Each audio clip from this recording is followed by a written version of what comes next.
Oi, meu nome é Wallace e eu vou resolver esse exercício 2.36 do livro Young and Friedman, 14ª edição, volume 1. Eu mudei um pouquinho o enunciado, né, para não ser exatamente igual ao do livro, mas a essência é a mesma. Espero que vocês leiam a descrição e tentem resolver o exercício antes de assistir o vídeo. Então, vamos lá, né?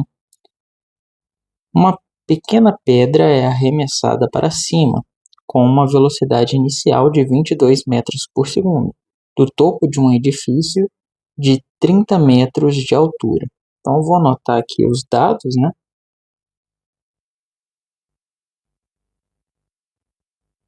Vou chamar essa velocidade de V igual a 22, velocidade inicial, né?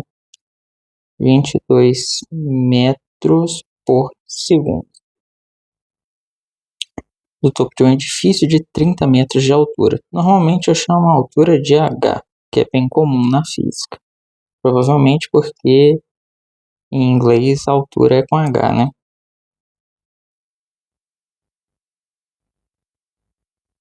Acho que é height. Vamos continuar então, né? A pedra não atinge o prédio quando cai, e o seu movimento termina na rua. Ignore a resistência do ar com base nessas informações, responda. Letra A. Qual a velocidade da pedra pouco antes de ela tocar a rua? Letra B. Quanto tempo se passou desde o momento em que a pedra foi arremessada até o momento em que ela atingiu a rua? Então, vamos fazer um desenho aqui, né? Esse daqui é o chão, tá? Onde está a rua. E aí, suponha que o prédio é isso aqui. Beleza? Ela sai, né? Ela sobe aqui da beiradinha do prédio. Vou colocar aqui assim. Com uma velocidade V0. E aí, ela sobe, né? Sobe até um ponto máximo, né? Aqui eu vou abaixar um pouquinho esse desenho aqui para dar para colocar que ela subiu um pouquinho mais alto. Então vamos colocar aí que ela sobe esse tanto aqui. E aí ela começa a cair, né? Note, né? Ela vai descer na mesma linha, né? Eu desenhei desse jeito só para dar para ver, né, o movimento que ela faz, tá? Mas ela sobe e desce na mesma linha. E claro, né, como ela não vai bater no prédio, ela tem que estar um pouquinho mais para cá mesmo, né? O que que acontece, né? Quando a pessoa joga a pedra para cima, ela vai sendo desacelerada pela aceleração da gravidade até parar. E aí, quando ela dá uma paradinha aqui no topo, ela começa a cair de novo, né? Porque ela começa a ser acelerada, né? Começa a ser acelerada pela aceleração da gravidade, que aponta sempre para baixo. Então, o que a gente tem, né? É que no início a velocidade é para cima. E aí, a pedra é desacelerada pela aceleração da gravidade, que está contrária à velocidade. Aí a velocidade da pedra chega a zero, né? E aí ela começa a cair, né? Ou seja, ela começa a ganhar velocidade, porque a aceleração da gravidade está para baixo e agora a velocidade vai só aumentando, né? Porque está no mesmo sentido aí que a aceleração da gravidade. E aí ela vai chegar com uma certa velocidade aqui instantaneamente antes de bater no solo, né? Claro, ela vai parar, né? Porque tem o chão. Mas as equações não tem como elas saberem que tem o chão aqui, né? Então, para elas, se você fizer a conta, a velocidade vai continuar aumentando, né? Porque a equação da física não sabe que existe o chão aqui. Então é a gente que tem que falar para ele, ó, vai parar aqui nesse ponto, né? Então, beleza. Vamos começar, né? Como é a aceleração da gravidade, né? Esse é um exercício de queda livre, então a aceleração ela é constante. Então a gente teria uma equação daquela de x igual a x0 mais v0 t mais meio de at ao quadrado. né? Só que, como estamos tratando no eixo Y, né? Eu ainda não desenhei aqui, eixo X e Y,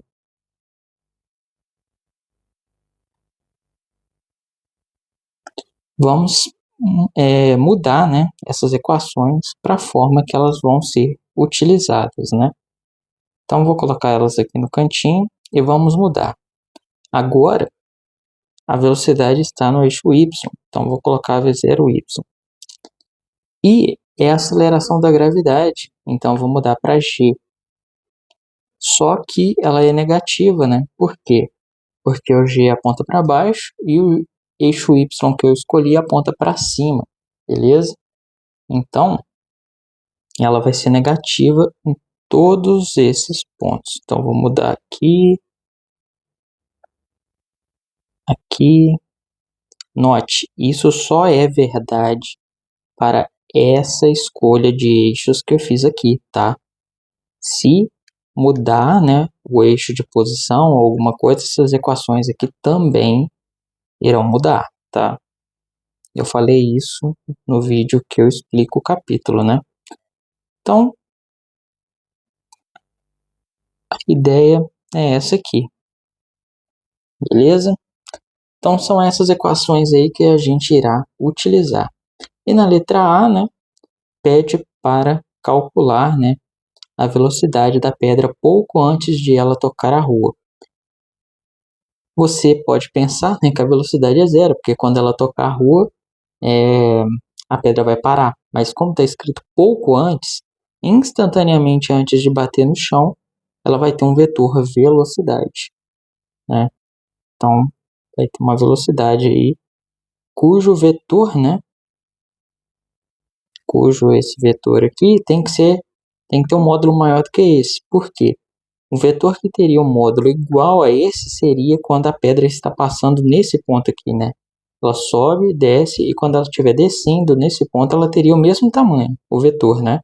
Mas como ela está sendo acelerada, então aqui embaixo o vetor vai ter um tamanho maior, né? Um módulo maior.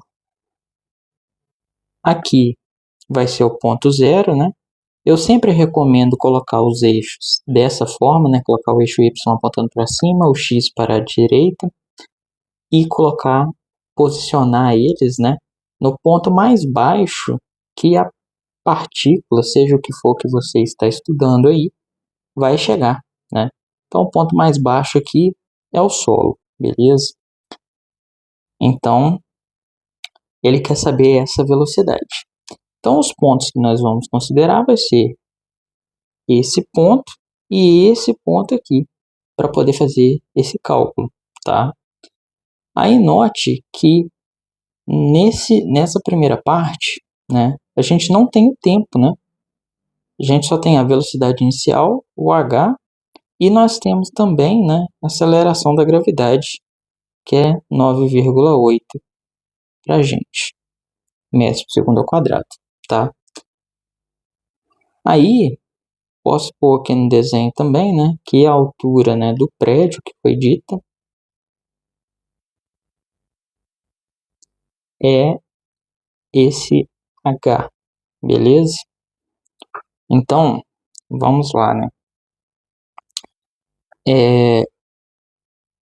As equações que têm o tempo, então, inicialmente elas não vão ser muito interessantes, né? Porque nós não sabemos esse tempo, né? A gente até poderia encontrar esse tempo, porque, por exemplo, eu tenho a altura aqui, ó, então essa equação aqui eu teria esses dois caras, né? E o V0 foi dado, tá aqui. O T não tenho, né? Mas o G foi dado também. Então, tecnicamente, com essa equação, eu conseguiria descobrir o tempo.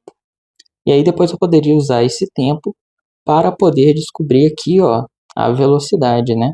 Então, porque a gente tem o V0, a gente tem o G, aí descobriria o tempo aqui, ó, e conseguiria descobrir a velocidade final nesse ponto aqui. Mas essa equação aqui, né, ela já vai fazer isso para a gente direto, né? Bem mais simples do que primeiro fazer o tempo aqui, depois aqui, né? Então vamos lá, né? Então vamos começar, né, vou só separar isso daqui, né? Para não misturar com as nossas equações. Então, vou começar aqui utilizando a equação de Torricelli, né? Então, vai ser vy ao quadrado é igual a v0y ao quadrado menos 2g delta y, que é y final menos y inicial. Beleza? Aí, né? Vou chamar aqui de vy, né? Beleza. A velocidade final é o que a gente quer saber, né? É essa velocidade. Então, vou colocar aqui vy ao quadrado, da mesma forma. O v0y é esse v0 aqui, né? Ele tá ali só v0, então vou deixar só v0 mesmo. v0 ao quadrado. Aí menos, né? G, menos porque o G aponta para baixo, o eixo Y aponta para cima, né? E aqui que está o segredo, né? Que muita gente acaba se enganando. Pensa assim, o prédio tem altura H, então eu vou só pôr H aqui. Aí tem que tomar cuidado, olha só. Esse H aqui, esse Y é a altura final. A altura final é zero. Ó, de acordo com o eixo, é zero. Porque a gente está considerando o final esse ponto. Então a altura final é zero. Então aqui é zero. E a altura inicial é o ponto de partida, que é a altura do prédio. Então aqui que é H, certo? Então eu vou pôr aqui, ó, Hzinho. Esse aí é o segredo para poder resolver esse tipo de exercício, tá? Então a gente tem v0 ao quadrado, aí menos vezes menos vira mais, 2g Hzinho. Então vy é igual a raiz quadrada de v0 ao quadrado mais 2gh. E aí, aqui está um detalhe, né? Quando a gente tira a raiz quadrada, a gente pode colocar um mais e um menos aqui, né? Na verdade, não é exatamente isso, né? São duas respostas que a gente teria. Teria uma resposta com mais e outra com menos, né? Escrever mais ou menos junto aqui é um pouco estranho. Mas beleza. Só que, olha só, a velocidade y, ela aponta para baixo. E o eixo y aponta para cima. Então, essa velocidade, né, ela é negativa. Então, a gente teria que colocar um sinal de menos aqui, tá?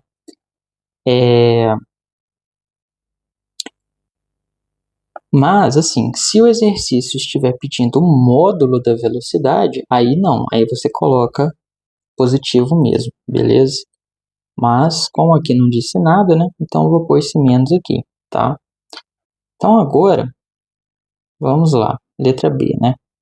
Quanto tempo se passou desde o momento em que a pedra foi arremessada até o momento em que ela atingiu a rua? Esse tempo da letra B, ele pode ser calculado utilizando essa equação aqui, né? Agora que a gente sabe a velocidade final quando ele atinge a rua. Então a gente pode calcular esse tempo agora. Então, é simplesmente, né? Vy é igual a V0y menos GT. O menos, né? Porque o G aponta para baixo e o eixo Y aponta para cima. Então a gente substitui o Vy aqui, né? E aí note, esse sinal de menos aqui é extremamente importante agora, tá? Por isso que eu já gosto de colocar ele aqui de uma vez. Se a gente não colocar esse sinal de menos, o resultado vai dar errado, tá? Porque a velocidade final ela aponta para baixo, né? Então a gente tem que colocar isso daqui. Aí agora, né, só rearranjar isso daí, né? Então a gente vai ter GT é igual a V0 mais a raiz, né?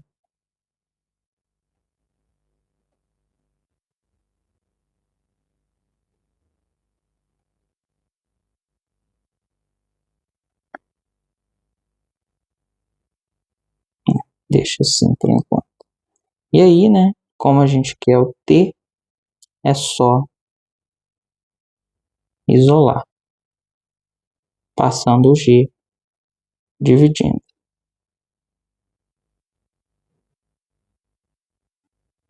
Então, o resultado é esse, beleza? Então, gente, é basicamente isso, né? Não tem muito segredo aí, não. Eu não calculei, né, quanto que vale. Vamos calcular quanto que vale essas coisas, né? Então, menos a raiz quadrada, né, de V0 ao quadrado. V0 é 22, né? 22 metros por segundo elevado ao quadrado. Mais 2 vezes 9,8 metros por segundo ao quadrado vezes 30 metros. É isso mesmo, né? É isso. Então agora, né, é jogar isso aí na calculadora e ver quanto que vai dar, né? Só explicando aqui, né, ó, esse metro vai ficar elevado ao quadrado e esse segundo vai ficar ao quadrado. Então vai dar metro quadrado por segundo ao quadrado. E aqui metro vezes metro vai dar metro quadrado por segundo ao quadrado.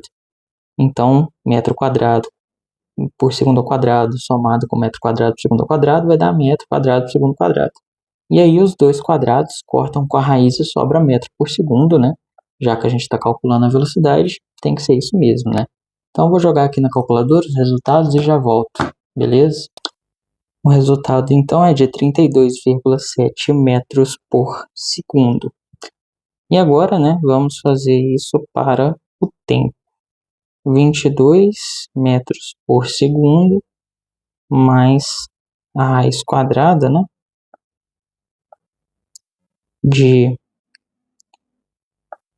vai ser essa raiz quadrada aqui, né? É o mesmo resultado dessa raiz quadrada, né? É isso mesmo. Ah, é. E aqui é um sinal de menos, né? Esqueci de colocar. Já como é o mesmo resultado, né? Só que positivo, eu vou só escrever ele aqui então, né? Mais fácil pra gente. Tô falando isso, né, gente? Não sei se vocês estão percebendo, mas olha só. Foi essa conta aqui que eu fiz, né? Aqui. E esse resultado aqui é o mesmo que tá aqui, certo? Então a única diferença é o sinal de menos, né? Então, colocando o sinal de mais. E aqui, 9,8 metros por segundo ao quadrado. Aí vocês observam, né, que o metro, esses 2 metros aqui, né, não é só um deles, tá? Não é assim. São os dois. Corta com esse metro aqui. E esses 2 segundos aqui cortam com um desse segundo aqui. E aí o que a gente teria então seria 1 sobre isso daqui, né? Aí aqui é a mesma coisa que fosse 1 sobre 1, tá? Então a gente teria 1 sobre 1 vezes S sobre 1, ou seja, dá segundos, tá? Então o resultado vai dar em segundos, que é em tempo, né? E é o que a gente está calculando, então é isso mesmo. Aí eu vou fazer essa conta aqui e já volto com o resultado. Então o resultado deu aproximadamente 5,59 segundos. Então é isso aí, né? O que a gente calculou é que a velocidade aqui, instantaneamente antes de bater no solo, é de 32,7 metros por segundo, né? Menos porque ela aponta para baixo. E o tempo que demora para isso acontecer é de 5,59 segundos. Claro, né? Considerando que não existe resistência do ar nesse problema, né? Porque com a resistência do ar isso vai mudar, né? Com certeza. Beleza? Como eu disse, né? Tem outras formas de resolver. Só que se a gente começar a resolver por isso daqui e depois substituir aqui, vai dar mais trabalho do que só resolver utilizando isso daqui, né? Na verdade, talvez não, né? Porque como calcularíamos o tempo aqui primeiro, a gente já estaria resolvendo a letra B, né? Só que seria um jeito mais complicado de resolver a letra B, né? Ou seja, a gente resolveria primeiro a letra B e depois a letra A, né? Fazendo dessa forma. Eu não vou fazer aqui para o vídeo não ficar muito grande, tá? Eu sei que vídeo menor tem uma chance maior de vocês quererem assistir, né? Então eu não vou fazer isso aqui, até porque vai ter vários exercícios que vão ser grandes, né? Então, vou parando por aqui. Espero que vocês tenham conseguido resolver e tenham gostado, né? Até a próxima. Valeu!